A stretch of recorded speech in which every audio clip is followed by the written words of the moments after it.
teenagers in Germany took the train to their country's largest Fridays for Future climate change protest.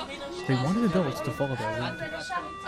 Hoffen wir halt, dass die Politiker mehr Zugverbindungen schaffen, als dass sie mehr Langstreckenflüge anbieten. The young protesters are demanding less traffic on roads and fewer planes in the sky. Ich finde auch doof, dass halt auch richtig viele Leute auch am Wochenende einfach mal mit dem Flugzeug fliegen. Dabei ist es gar nicht notwendig, weil das Wochenende ist ja auch nur 2 Tage lang. Da stößt so viel CO2 aus. Ahead of the UN Climate Action Summit in New York, German Chancellor Angela Merkel announced plans to raise taxes on flights and cut taxes for train tickets.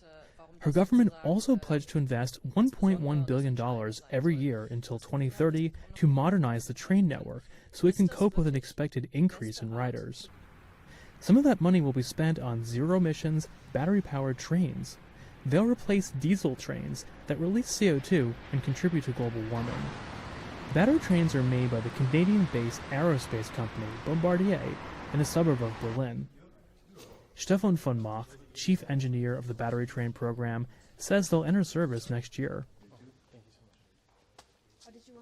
In the short term, we will be able to replace most of the diesel trains in Europe, because diesel trains in Europe are used as commuter or regional trains. So the ultimate goal will be to propel battery trains with renewable energy sources, be it sun, solar or wind.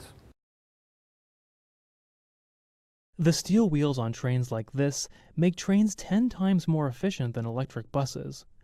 A study by German train operator Deutsche Bahn found that trains have a drastically lower carbon footprint than planes, cars, or buses.